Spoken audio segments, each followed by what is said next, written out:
Baik, rekan-rekan semuanya, Assalamualaikum warahmatullahi wabarakatuh. Eh, Setelah sebelumnya kita membahas berkenaan dengan perbedaan sikap, eh, perbedaan individu di dalam organisasi, sekarang kita coba masuk ke dalam materi tentang sikap kerja. Nah, rekan-rekan semuanya, kita coba masuk dulu ke pengertian sikap kerja. Nah, sikap atau attitude adalah suatu kecenderungan yang dipelajari untuk merespon dengan cara menyenangkan atau tidak menyenangkan secara konsisten berkenaan dengan objek tertentu. Nah, jadi attitude itu seperti itu. Ya, attitude adalah istilah yang mencerminkan rasa senang, tidak senang, atau perasaan biasa-biasa saja, netral dari seseorang terhadap sesuatu. Sikapnya seperti apa sih? Dia suka atau tidak suka, senang atau tidak senang, biasa-biasa saja dan sebagainya. Jadi sikap yang dimunculkan terhadap sesuatu, terhadap seseorang, terhadap benda, terhadap makanan dan sebagainya kan gitu ya. Sikap juga merupakan pernyataan evaluatif, baik menyenangkan maupun tidak menyenangkan tentang objek, orang, atau kejadian. Oke. Nah, kita coba masuk di sini. Komponen sikap. Komponen sikap itu ada satu komponen kognitif atau kognitif komponen. Jadi komponen kognitif ini merupakan opini atau segmen kepercayaan dari suatu sikap. Jadi sikap yang dia lakukan itu pertama, komponen kognitifnya itu dia baru merupakan sebuah opini di dalam pikirannya, di dalam yang akan nanti diperlihatkan ke dalam sikap, ya.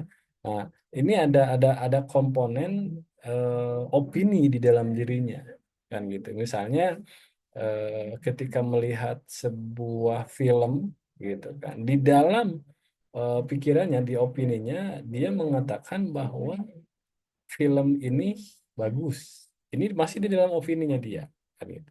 Nah, belum kepada sikap secara langsung. Berikutnya, kalau komponen efektif itu segmen perasaan, dia merasakan, jadi emosional dia, gitu kan, terhadap film itu seperti apa sih? Nah, gitu. Nah, baru ke komponen perilaku dari sikap itu, gitu kan, dari opini dia, dari emosional dia, gitu kan. Nah, kalau komponen perilaku itu atau behavioral komponen itu dari sikap menjelaskan maksud untuk berperilaku dalam cara tertentu terhadap seseorang. Jadi ketika melihat sebuah film, ada sebuah film dalam hatinya dia, dalam perasaannya dia merasa emosional gitu kan, dia merasa tertarik dan sebagainya. Terus di dalam opininya bahwa film itu bagus dan sebagainya. Nah, komponen perilaku ini yang mendorong dia, akhirnya dia melihat, ingin sekali melihat film itu. Jadi, eh, datangnya seseorang atau akhirnya seseorang melihat sebuah film, gitu kan, merupakan sebuah sikap hasil dari tiga komponen tadi. Satu, opininya; dua, emosional atau perasaannya. Dia praktek melaksanakan atau memperlihatkan bahwa dia melihat film itu, akan gitu. Sederhananya seperti itu. Lanjut dengan peran nilai dan pembentukan sikap. Jadi kalau nilai kemarin juga sedikit sudah pernah disinggung, nilai itu merupakan sebuah value yang dimiliki oleh setiap orang, pasti berbeda, gitu ya, value-nya. Standard of value bahasanya kan gitu ya. Standard of value seseorang itu, setiap orang itu pasti akan berbeda. Pasti. Setiap orang itu pasti memiliki standar of value-nya, ya. Nah, nilai adalah nilai yang dianut oleh seseorang dapat menjadi dasar bagi sikap yang diambilnya. Jadi nilai-nilai yang ada di dalam dirinya atau standard of value-nya dia tadi, gitu. Itu yang akan menjadi dasar dia mengambil sebuah sikap, dia berperilaku, gitu ya. Nah, nilai mengandung elemen penilaian karena terikat atas ide-ide seseorang individu mengenai apa yang benar, baik, atau diinginkan. Terus nilai adalah prinsip-prinsip yang dijalani seseorang setiap harinya. Jadi setiap orang melakukan tindakan setiap harinya itu mereka menggunakan prinsip, ada prinsip-prinsip yang dia jalankan, ini merupakan sebuah nilai. Ya. Nah, nilai adalah norma dan dasar perilaku yang ditetapkan seorang untuk diri sendiri, yang kebanyakan mencakup konsep-konsep universal seperti kebenaran, kejujuran, ketidakberpihakan, kepedulian, keadilan, kehormatan, dan yang lain ini dari menurut Kaswan. Jadi nilai itu berkaitan dengan moral dan dasar berperilaku, gitu kan, setiap orang, gitu ya.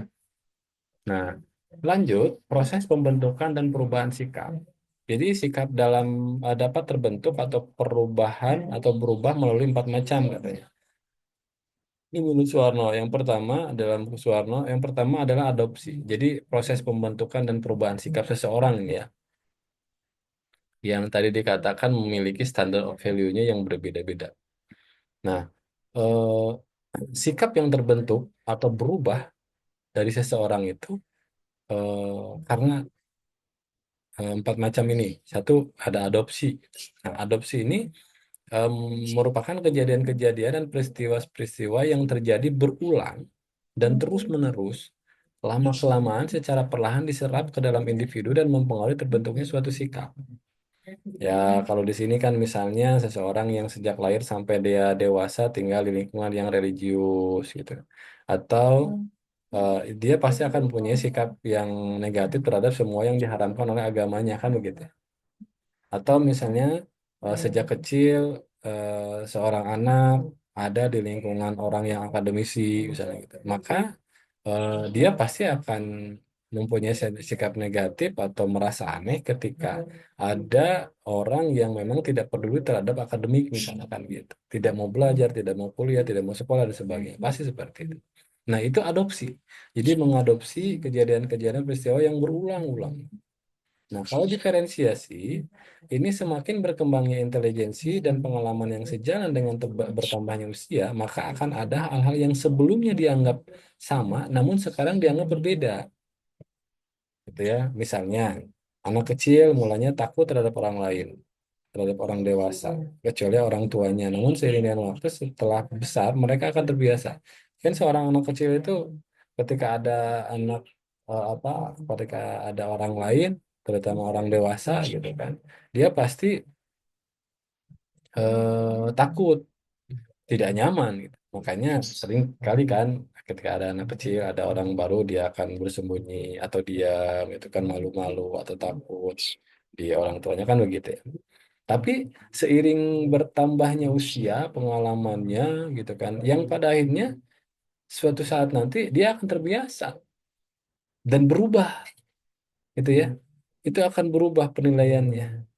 Yang tadinya dia tidak merasa nyaman, dia akan merasa nyaman. Tadinya dia merasa takut, dia merasa tidak takut lagi kan. Nah, itu proses itu diferensiasi namanya. Ya. Selanjutnya, ada integrasi. Integrasi itu individu pada awalnya mendapatkan berbagai pengalaman yang berhubungan dengan satu hal tertentu sehingga terbentuklah sikap mengenai hal tersebut. Gitu ya. Misal, ya contohnya, ini seorang anak yang mulai kuliah dan kos di luar kota merasakan bahwa teman-teman barunya berasal dari luar sangat ramah padanya. Padahal, gitu kan, eh, apa namanya? Awalnya gitu kan dia merasa bahwa orang-orang luar itu tidak seindah yang dibayangkan, orang-orang di luar itu tidak akan membuat nyaman bagi dirinya kan gitu ya.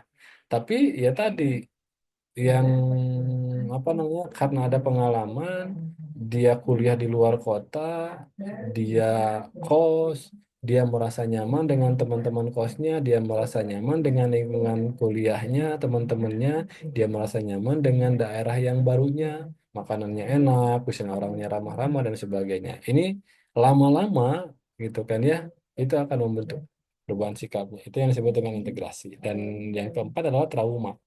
Kalau trauma itu pengalaman yang datang secara mendadak, terus membuat kurang nyaman, yang dapat memberikan kesan mendalam pada jiwa individu yang bersangkutan, gitu ya.